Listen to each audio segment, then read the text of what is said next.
اعوذ باللہ من الشیطان الرجیم بسم اللہ الرحمن الرحیم اجیب دعوت الداعی اذا دعان. میں دعا قبول کرتا ہوں دعا کرنے والے کی جب وہ دعا کرے.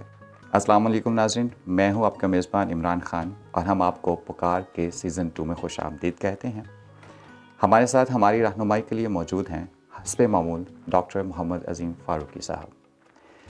پروگرام پکار کے سیزن 1 کی پسندیدگی اور آپ کے اصرار کو مد نظر رکھتے ہوئے ہم اس پروگرام کے سلسلے کو آگے بڑھا رہے ہیں، اور اس پروگرام میں ہم حسب معمول قرآن و حدیث میں مذکور و مسنون دعاؤں کو سامنے رکھتے ہوئے نہ صرف آپ کے مسائل کے حل کو تلاش کرنے کی کوشش کریں گے بلکہ ہم خوابوں کی تعبیر پر بھی بات کریں گے.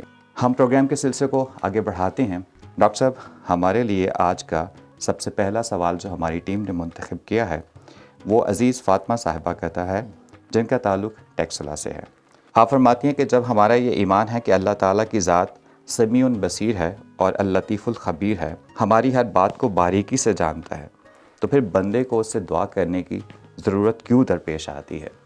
آپ اس بارے میں کیا کہتے ہیں ڈاکٹر صاحب؟ بسم اللہ الرحمن الرحیم. شکریہ عمران خان صاحب. ویلکم ڈاکٹر صاحب. الحمدللہ اس بات پہ میں تمام ناظرین کا شکر گزار ہوں کہ جنہوں نے ہمارے سیزن 1 میں دعاؤں کے حوالے سے جو ہم نے قرآن و سنت کی روشنی میں ارشادات پیش کیے، تعلیمات اور مختلف دعائیں، اور اللہ تعالیٰ سے ایک قریبی تعلق اور رابطہ قائم کر کے اپنی حاجات کی برابری اور دعاؤں کو مستجاب کروانے کے لیے جو رہنمائی دی انہوں نے پسند کیا. بے شک. یقیناً ہمارا ایمان بھی یہ ہے کہ اللہ تعالیٰ کی بارگاہ میں اٹھا ہوا ہاتھ جو ہے وہ خالی نہیں رہتا. بے شک. یہ وہ بارگاہ ہے کہ جہاں پہ جو کچھ بھی طلب کیا جاتا ہے اللہ تعالیٰ اس کو عطا فرماتا ہے. بے شک. اور خود اس نے کلام پاک میں بھی ہمیں اس بات کا حکم دیا ہے کہ ادعونی استجب لکم، تم مانگتے رہو مجھ سے میں تمہیں عطا دیتا رہوں گا.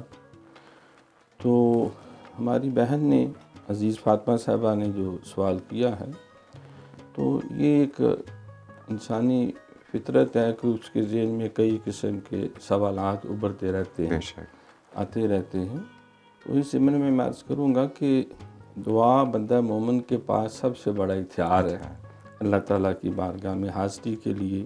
اور حضور علیہ السلام کا بھی ارشاد ہے کہ افضل الدعاء الاستغفار، سب سے بہترین جو دعا ہے وہ اللہ تعالیٰ سے بخشش طلب کرنا ہے. آپ سے یہ بھی فرماتے ہیں کہ دعا عبادت کا مقصد ہے. یہ الدعاء مخ العبادت.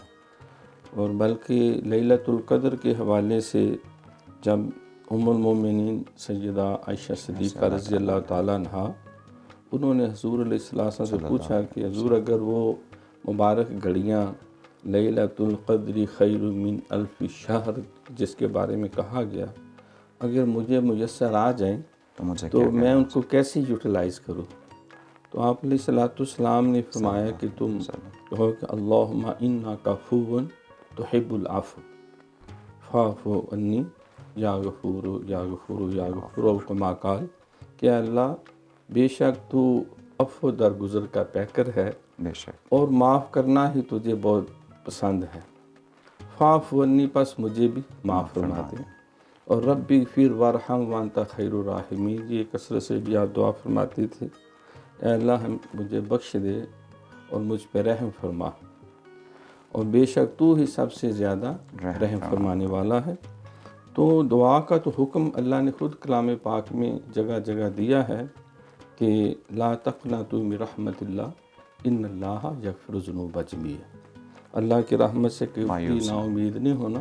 وَلَوْ أَنَّهُمْ إِذْ ظَلَمُوا أَنفُسَهُمْ جَاءُوكَ فَاسْتَغْفِرُوا اللَّهَ وَاسْتَغْفَرَ لَهُمُ الرَّسُولُ لَوَجَدُوا اللَّهَ تَوَّابًا رَحِيمًا، کہ اگر کوئی غلطی کوتاہی ہو جائے تو تم فوری طور پر جو ہے وہ اپنے نبی علیہ السلام کی خدمت میں آؤ اور اللہ سے تم بخشش طلب کرو، دعا کرو. اللہ کا نبی بھی تمہارے لیے اللہ سے دعا کرے، استغفار کرے، لَوَجَدُوا اللَّهَ تَوَّابًا رَحِيمًا، تو تم اللہ تعالیٰ کو مہربان، رحم کرنے والا اور بخشش کرنے والا پاؤ گے. اللہ.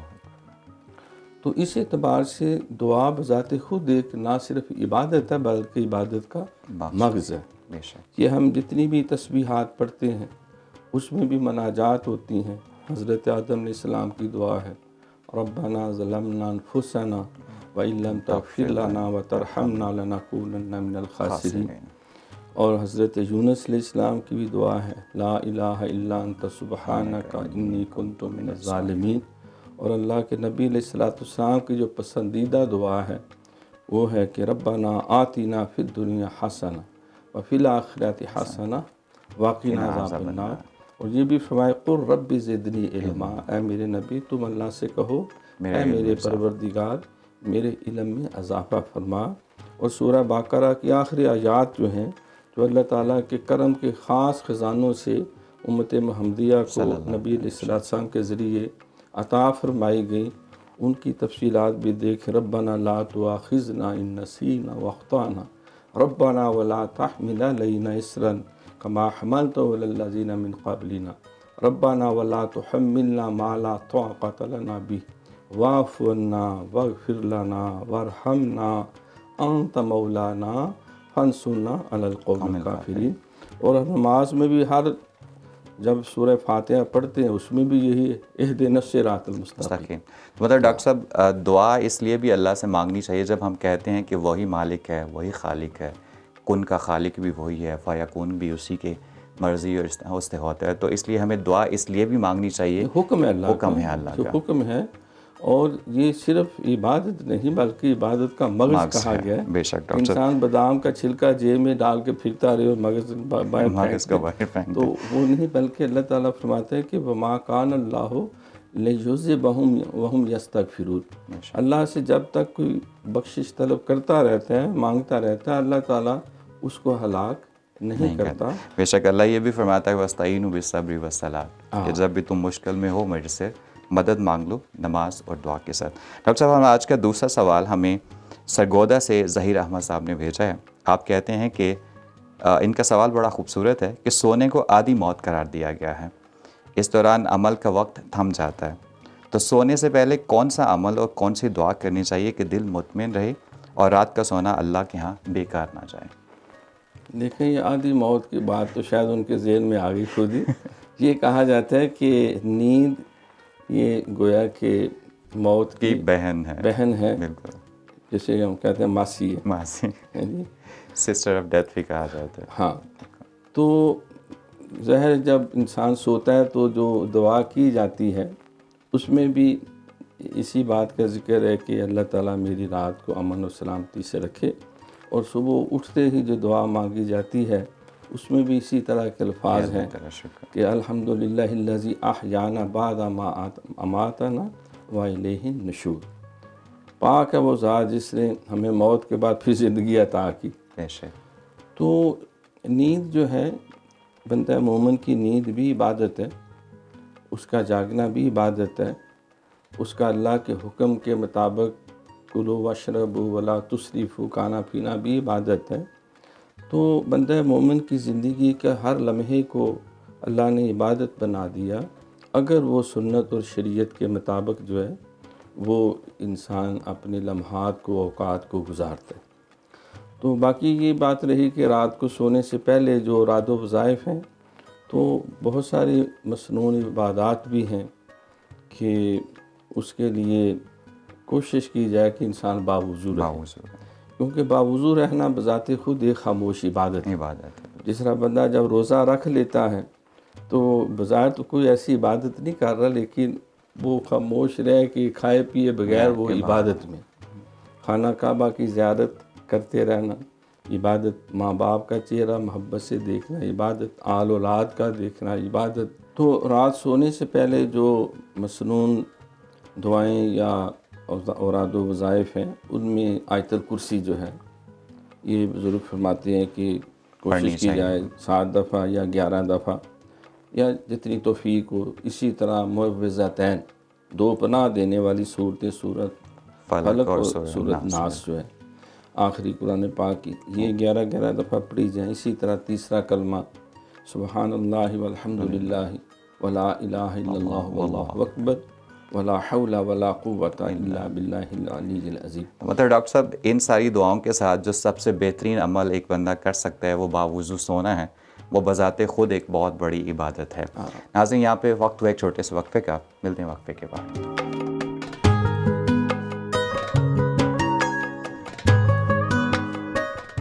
ناظرین وقفے کے بعد آپ کو خوش آمدید کہتے ہیں. ہم پروگرام کو آگے بڑھاتے ہیں، لیکن اس حصے میں ہم آج بات کریں گے خوابوں کی تعبیر پر. چونکہ یہ ہمارا پہلا سیگمنٹ ہے اور آپ کی طرف سے ابھی کوئی خواب ہمیں موصول نہیں ہوا، تو آج میں ڈاکٹر صاحب سے اپنا ایک پرسنل ذاتی سوال کروں گا. ڈاکٹر صاحب میں آپ سے یہ پوچھنا چاہوں گا کہ انسان کو خواب کیوں آتے ہیں؟ اس کی کیا کوئی شرعی ہمارے پاس حیثیت بھی ہے قرآن و حدیث میں جو ہمیں ملتی ہو؟ دیکھیے، خواب کے اوپر انسان کی اپنی قدرت اور اختیار نہیں ہے کہ وہ سوتے وقت جو ہے وہ اپنی مرضی سے کمانڈ دے دے، جس طرح کمپیوٹر کو یا کوئی ٹائمر کو دے دیتے ہیں بھی تم نے اتنے منٹ کے بعد گھنٹی بجا کے مجھے اٹھا دے. ایک ڈاکٹر صاحب یہ بھی تو کہا جاتا ہے کہ دن بھر ہم جو کام کرتے رہتے ہیں اور سم ٹائم سونے سے پہلے جو ہم سوچتے رہتے ہیں وہ بھی ہمارے خواب میں آتا ہے. دیکھو، خواب جو ہے یہ بذات خود ایک پورا چیپٹر ہے، ایک باب ہے، اور قرآن و حدیث کے اندر اس کی بہت ساری تفصیلات ہیں ملتی ہیں جو ہم ایک محدود نشست کے اندر جن کو ہم سمیٹ نہیں سکتے. تو قرآن پاک میں اللہ تعالیٰ نے بہت سی خوابوں کا ذکر ہمیں ملتا ہے.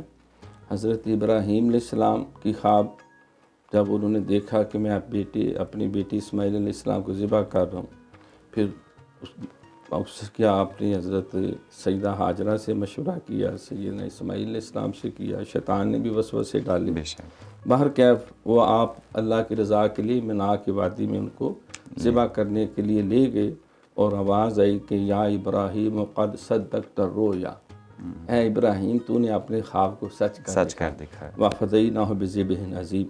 اور نبی علیہ السلام کو بھی خواب، جو آپ عمرہ کرنے کے لیے 1400 صحابہ کرام جہاں بیت رضوان ہوئی تشریف لے گئے، تو اس میں بھی اللہ تعالیٰ نے کلام پاک میں فرمایا کہ ہم نے اپنے نبی کی خواب کو سچ کر دکھایا. پھر حضرت یوسف علیہ السلام تو معبرین کے بہت بڑے پیشوا تھے، اور اللہ تعالیٰ نے کلام پاک میں بھی اس بات کا ذکر کیا کہ ہم عنقریب تمہیں بہت برگزیدہ کریں گے اور تمہیں خوابوں کا علم بھی دیں گے. ماشاءاللہ. تو حضرت یوسف علیہ السلام نے بھی اللہ کا شکر ادا کیا کہ اے اللہ تیرا شکر، تو نے مجھے کنویں کی تاریکی سے نجات دی اور مصر کا بادشاہ بھی بنایا، الحمدللہ. اور پھر مجھے خوابوں کی تعبیر کا علم بھی دیا. ماشاءاللہ. بہترین معبرین جو ہیں خواب کی تعبیر بتانے والے، اور زندان زویرہ سے آپ کی رہائی کا بھی یہی سبب بنا کہ بادشاہ کو خواب آیا اس کا، اور آپ نے اس کی بڑی اچھی نپی تلی درست تعبیر کی، اور اس جیل خانے کے اندر ہی، قید کے اندر ہی، وہ نان بائی اور ساکی جنہوں نے بادشاہ کی جان لینے کے لیے پلاننگ کی اور زہر وغیرہ ملایا، تو ان کو بھی جو خواب آئی اس کی بھی انہوں نے ٹھیک تعبیر بیان کی.